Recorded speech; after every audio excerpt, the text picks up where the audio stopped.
고린도후서는 직분에 대한 가르침입니다. 앞서 8장과 9장에 구제와 헌금으로 섬기는 직분에 대해 이야기했다면 다시 10장부터 13장은 사도의 직분에 대한 가르침으로 돌아옵니다. 예루살렘에서 내려온 선생들이 사도 바울을 비난하고 있었던 상황이 아마 있었던 것 같습니다. 그래서 바울은 그들이 고린도 교회에서 인기를 얻는 것을 안타까워하며 사도직의 그들과 전혀 다른 사도직의 특징을 이야기합니다. 먼저 1절에서 너희를 대면하면 유순하고 떠나 있으면 너희에 대하여 담대한 바 나 바울이라고 합니다. 이 말은 고린도 교회 어떤 사람들이 바울을 비난하며 그에게 한 말을 옮긴 것입니다. 10절에도 편지에는 무게가 있고 힘이 있으나 몸으로 대할 때는 약하고 말도 시원하지 않다라는 말도 바울에 대한 비방이었습니다. 10장부터 13장은 고린도 교인들이 바울에 대해 이렇게 공개적으로 비난하는 내용에 대해 바울이 답하고 있습니다. 바울은 강하고 담대하지만 막상 만나보면 카리스마가 없다. 사도의 자격이 없는 것이 아닌가라는 비방과 의문에 대해 답합니다. 바울은 앞서 3장부터 7장에서 순수한 복음을 정직하게 전하는 것, 그리고 고난을 통해 그리스도의 생명을 나타내는 것, 이 두 가지가 사도의 자질이며 자기는 그런 사도의 자질을 나타냈다라고 이야기했습니다. 이어서 1절부터 17절에서도 말씀 사역자는 교만한 사람의 생각을 강력한 말씀으로 부수는 강력한 권위를 가진 자라고 이야기합니다. 1절에서 바울은 그리스도의 온유와 관용을 가진 자로서 권유합니다. 이 말은 마태복음 11장 29절에서 그리스도께서 하신 말씀과 같습니다. 나는 마음이 온유하고 겸손하니 나의 멍에를 메고 내게 배우라. 이 그리스도를 본받아 바울도 온유하고 겸손하게 행합니다. 하지만 온유하신 그리스도께서 성전에서 장사하는 사람들을 강력하게 내쫓았듯이 사도도 강력하게 권합니다. 5절에 나오듯이 하나님을 대항하여 높아진 모든 이론을 십자가의 복음 전도, 복음 선포로 무너뜨립니다. 바울은 자신의 사도적 권한을 강하게 사용하며 책망합니다. 이 권위 있는 책망은 고린도 교인들을 파괴하기 위함이 아니라 도리어 세우기 위함이라고 8절에서 이야기합니다. 바울은 이전에 편지로 강력하게 책망했습니다. 고린도 성도를 만나서는 이제 책망하는 일이 생기지 않기를 소원한다고 하죠. 그래서 바울이 교인들을 만나기 전에 먼저 편지를 보내서 교만과 불의를 미리 회개하라고 경고합니다. 이어서 바울은 사도직의 근거와 자격은 하나님의 기준에 따라 복음을 전하는 데 있다고 이야기합니다. 바울은 자기 스스로 만든 기준으로 행동하는 그런 거짓 선생들과는 다르다고 이야기합니다. 자기 직분의 테두리를 넘어서는 사람에 대해 12절에서 경고합니다. 거짓 사도들은 자기로서 자기를 비교합니다. 하지만 바울은 성령님께서 주신 기준으로 비교하며 분별합니다. 그가 가르치는 내용도 또 가르치는 목적도 자기 자신에게 집중시키는 것이 아니라 성령님이 주신 복음입니다.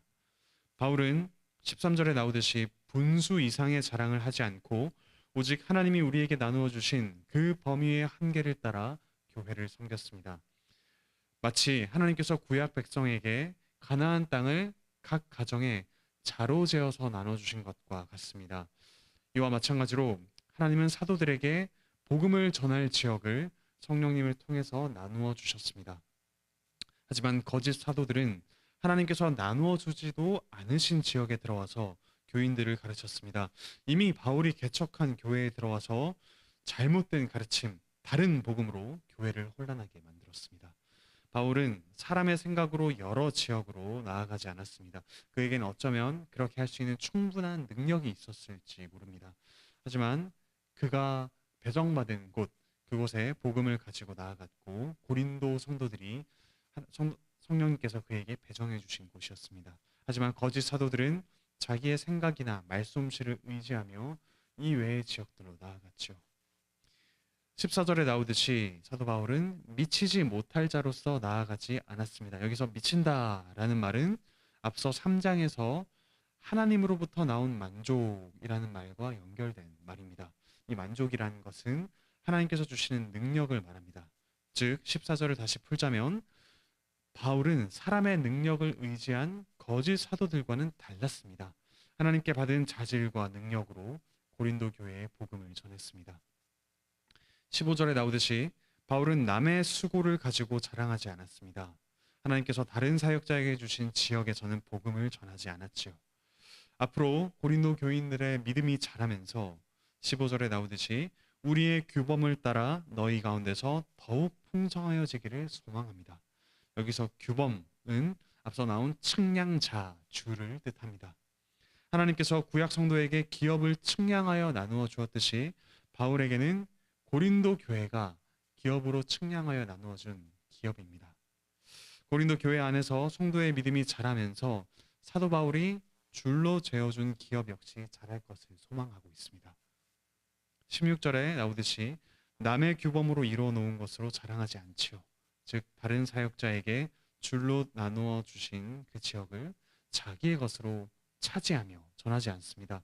17절에 나오듯이 오직 자신이 받은 사역의 영역에서만 주님만을 의지하며 복음을 전하는 것을 자랑합니다. 오직 주님께서 칭찬하시는 것, 곧 주님께서 주신 추천서를 따라 사역했습니다. 바울은 성령님이 주신 그리스도에 대한 복음의 말씀을 전합니다. 그때 하늘에서 다스리시는 그리스도께서 성령님을 통해 바울을 칭찬하고 인정해 주실 것을 바라보았습니다. 사랑하는 형제자매 여러분, 우리 교회 목사들이 그리스도의 십자가의 복음을 온유와 겸손으로 잘 전파하도록 기도해 주시기 바랍니다. 십자가에서 종이 되셔서 섬기신 그 그리스도의 온유와 겸손이 우리 목사들의 모든 목회와 활동에 나타나도록 함께 기도해 주십시오. 또한 가정에서 부모가 자녀를 양육하는 그 직분의 테두리 안에 있도록 기도합시다. 거짓 선지자들과는 달리 자녀들에게 말씀을 뒤로 젖혀놓고 부모 자신의 생각을 자기 방식대로 전해주지 않도록 힘쓰며 기도합시다. 온유와 겸손으로 자녀들을 잘 권징하여 그들을 하나님의 형상으로 빚어갑시다. 우리 직장에서 또 우리 만나는 사람들에게 우리가 받은 은혜 이외의 것, 우리의 분수 이상의 것을 허황되게 떠벌리면서 또 부풀리면서 말하지 맙시다. 자랑하지 맙시다. 하나님께서 우리에게 주신 은혜를 가지고 겸손하게 섬기며 나아갑시다. 하나님께서 나누어 주신 영역, 우리의 재능, 은사, 가정, 직장에서 자족하시길 바랍니다. 하나님께서 나에게 주시지 않은 영역을 탐내며 그곳으로 넘어가지 맙시다. 오늘날은 이것저것 모두를 잘하는 사람을 아주 이상적인 사람으로 꼽습니다. 그리고 모든 것을 챙겨야만 할 것처럼 우리에게 불안감을 심어주죠. 하지만 하나님께서 우리에게 주신 아주 좋은 영역들에 먼저 자족하는 것을 시작해야 합니다. 거기서 자족한 후에 하나님께서 보여주시고 허락하시는 영역에 나아가는 것이 올바른 순서입니다. 다른 사람에게 주신 것을 시기하지 맙시다. 지금 하나님께서 나에게 주신 자리에서 충성합시다. 이렇게 직분을 성실히 행할 때 하나님께서 큰 일을 맡기기도 하십니다. 가정을 잘 세운 자에게 교회의 직분을 주십니다. 직장과 사회에서도 지도자로 성장할 기회를 주십니다. 복음을 전하고 그대로 살면서 주님께서 각자의 양심에 도장을 찍어주시는 이 인정과 확신으로 강하고 담대하게 직분을 감당해가는 우리 모든 형제자매 되시길 바라고 축복합니다. 기도하시겠습니다. 하늘에 계신 우리 아버지 하나님, 저희에게 풍성한 은혜와 또한 직분을 허락하시니 감사합니다. 저희에게 주신 것으로 먼저 만족하며 저희에게 주신 영역 안에서 충성되게 그 일을 감당하게 하여 주시옵소서. 온유와 겸손함으로, 그리고 또한 하나님께서 주시는 능력을 가지고 강하고 담대하게 이 일을 감당할 수 있도록 주께서 은혜 베풀어 주시옵소서. 또한 그 후에 하나님께서 열어주시고 보여주시는 영역들에 또한 감사함으로 겸손하게 분별하며 나아갈 수 있도록 주께서 은혜 베풀어 주시옵소서. 몸과 마음의 아픔을 겪는 성도들 주께서 회복시켜 주시옵소서. 가정에서, 직장에서, 또 학교에서, 저희의 모든 삶터에서 하나님께서 주시는 은혜에 자족하며 또한 그것들을 겸손하게, 온유하게, 지혜롭게 사용하며 그 은혜를 나누는 저희가 될 수 있도록 주께서 은혜 베풀어 주시옵소서. 유해신 목사님 안식월 중에 있습니다. 속히 회복시켜 주시고 하나님께서 허락하신 이 기업, 이 관악교회에 또 하나님께서 주신 은사를 가지고 섬기며 교회를 더욱더 풍성하게 해나갈 수 있도록 주께서 이 기간 풍성하게 회복시켜 주시고 채워 주시기를 간절히 바라고 원합니다. 감사드리며 예수 그리스도의 이름으로